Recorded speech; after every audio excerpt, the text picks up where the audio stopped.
Oke, cek 1, 2, 3 mengudara kembali bersama saya.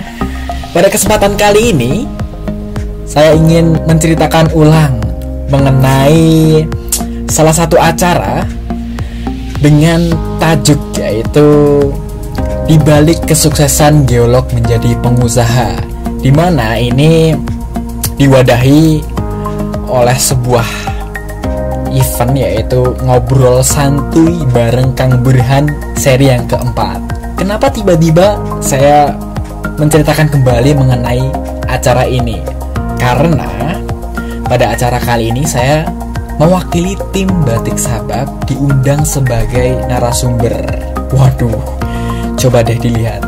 Judulnya aja Di Balik Kesuksesan Geolog Menjadi Pengusaha. Lulus kuliah aja belum?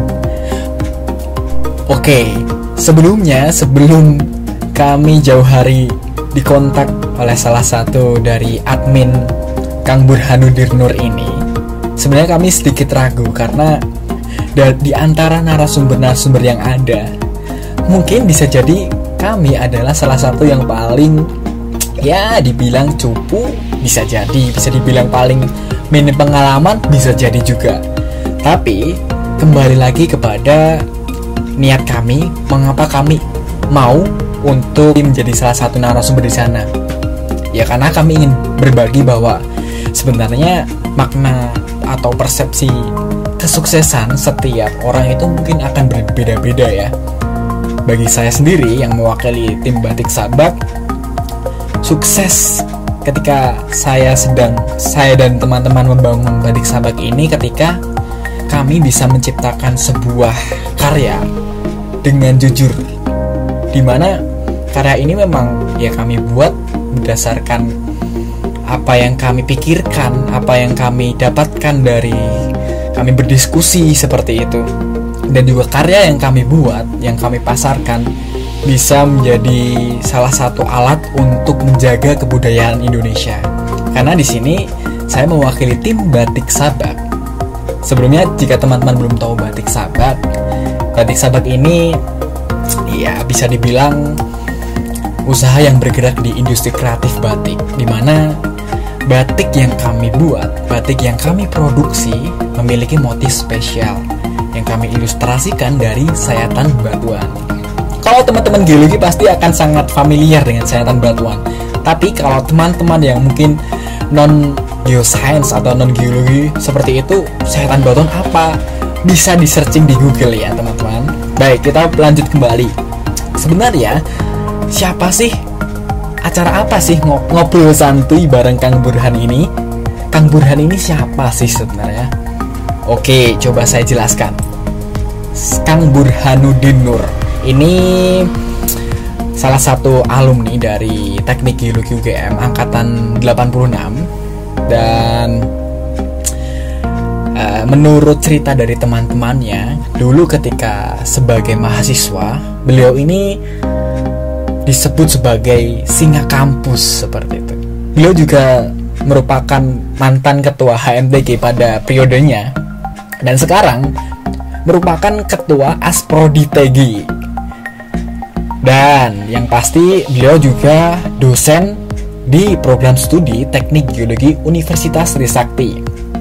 Dan sekarang juga beliau adalah wakil ketua IAGI periode 2014 sampai 2020 yang membersamai Bapak Sukamandaru selaku ketua IAGI untuk menahkodai Ikatan Ahli Geologi Indonesia ini.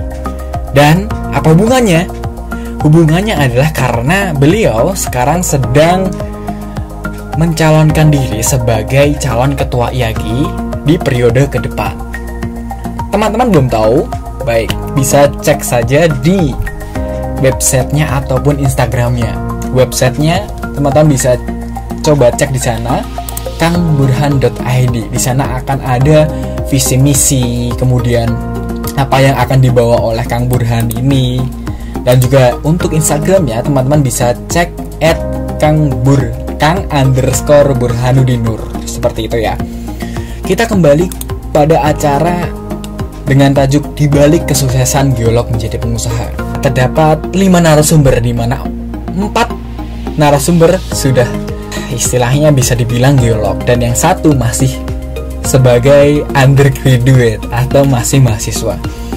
Tapi kita coba ulik kembali, ternyata dari narasumber-narasumber ini punya profesi yang memang sekarang ataupun dulunya berfokus di industri yang bergerak di perminyakan ataupun pertambangan. Baik, kita coba lihat ya dari background narasumber kita yang ada di acara Ngobrol Santuy bareng Kang Burhan ini. Oke, kita mulai dari Bang Rohmat. Di sini kita lihat Bang Rohmat ini ternyata punya pekerjaan atau profesi sebagai senior geologis di PT Pertamina Hulu Energi. Dan uniknya, beliau juga punya usaha yang bergerak di properti dan juga startup. Namanya adalah Abi Group. Dan sesuai dengan talkshow yang kemarin diselenggarakan, ternyata Abi Group ini bisnis yang menjalar begitu banyak di berbagai bidang seperti itu. Kemudian kita lanjut kepada Pak Ibak. Pak Ibak ini juga punya profesi atau pekerjaan sebagai drilling engineer, tapi juga punya bisnis yang bergerak di industri kuliner. Namanya adalah Baliko Kopi Bali. Baik, kita geser kembali menuju Mas Gesit. Mas Gesit ini juga pernah dan punya usaha yang mungkin bisa dibilang unik, karena pada tahun-tahun 2010, 2009 Mas Gesit ini berprofesi sebagai geologis. Tapi pada tahun 2019 sampai sekarang beliau atau Mas Gesit ini adalah sebagai founder dari Hype Space, di mana usaha yang bergerak di bidang creative hub, co-working, kemudian ada event space, cafe, dan banyak lagi. Baik, yang terakhir ini ada Mbak Desi Ayu Alfrida. Nah, Mbak Desi ini memang dari beberapa narasumber satu-satunya wanita ya. Oke. Nah, Mbak Desi ini ternyata selain sebagai geologis di beberapa perusahaan, seperti halnya di tahun 2015 dulu sebagai junior mine engineer di PT Rimau, kemudian di 2019 sampai sekarang sebagai CEO Assistant for Exploration and Production at Rimau Group. Mbak Desi ini punya usaha yang bergerak di jasa pelayanan perawatan tas dan sepatu. Namanya adalah Cuci Factory. Gimana, menarik kan? Ternyata di samping punya profesi yang bergerak di dunia kegeologian atau industri yang memang bergerak di perminyakan atau pertambangan, tapi narasumber ini juga punya sampingan atau mungkin tambahan penghasilan di usahanya masing-masing. Sangat menarik sekali, bukan? Dan ternyata bisa juga seperti itu jika kita memang mau fokus seperti itu ya. Baik, kita coba kembali lagi ke recap ya. Kita recap lagi di acara di balik kesuksesan geolog menjadi pengusaha ini dimoderatori langsung oleh founder dari duniatambang.id, yaitu Pak Hazret Umar Fatan. Dan langsung saja, sebenarnya tidak terlalu panjang saya di podcast kali ini. Saya ingin berbagi mengenai poin-poin yang saya dapatkan. Oke, kita mulai dari yang pertama. Ketika teman-teman atau siapapun yang ingin membangun sebuah bisnis, ternyata market ini menjadi salah satu hal yang penting.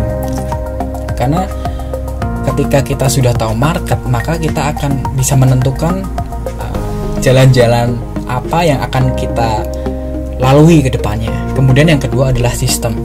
Kita juga harus punya sistem. Sistem ini sesuai dengan talkshow yang kemarin, ternyata salah satunya adalah sebuah tim, di mana tim ini punya peran yang penting, karena ya bagaimana bisa bisnis akan berjalan dengan sukses dan lancar ketika di dalam bisnis tersebut tidak di-manage oleh tim yang bisa bekerja sama dengan bagus. Maka dari itu, dalam sebuah tim tersebut butuh seorang leader seperti itu. Kemudian yang ketiga adalah setelah market system, ya istiqomah. Istiqomah di sini adalah konsisten dengan apa yang sedang dijalani. Tadi ketika memang sedang surut, ya istiqomah, tetap berusaha. Ketika memang sedang naik, sambil bersyukur dan tetap on the track, seperti itu. Dan ini ada pesan juga dari para narasumber, ketika memang punya sebuah produk yang ingin dijual, ya coba tawarkan, usaha dulu yang penting semuanya, karena pasti akan ada sebuah jalan menuju batu loncatan untuk ke depan yang lebih baik, seperti itu. Bagaimana? Itu sebenarnya poin-poin yang saya dapatkan ketika saya juga berbagi dan juga mencoba untuk mencatat beberapa poin-poin yang menurut saya penting. Karena jujur saja ketika saya mewakili tim Batik Sabak, saya seperti menjadi seorang partisipan atau penonton juga, malah bukan sebagai narasumber, seperti itu. Tapi ya kembali lagi kepada niat kami ingin menjadi narasumber di sana, karena ya kami ingin berbagi, kami ingin belajar juga dari narasumber yang ada, bahwa ya ternyata memang bisa berprofesi sebagai golek, tetapi juga punya sampingan sebagai pengusaha, seperti itu. Tidak ada yang tidak mungkin ternyata. Baik, ternyata sudah cukup untuk podcast yang kali ini. Semoga bisa bermanfaat. Tetap semangat dan juga sehat untuk teman-teman semuanya. Terima kasih udah di sini mengudara. Undur diri. Wassalamualaikum warahmatullahi wabarakatuh.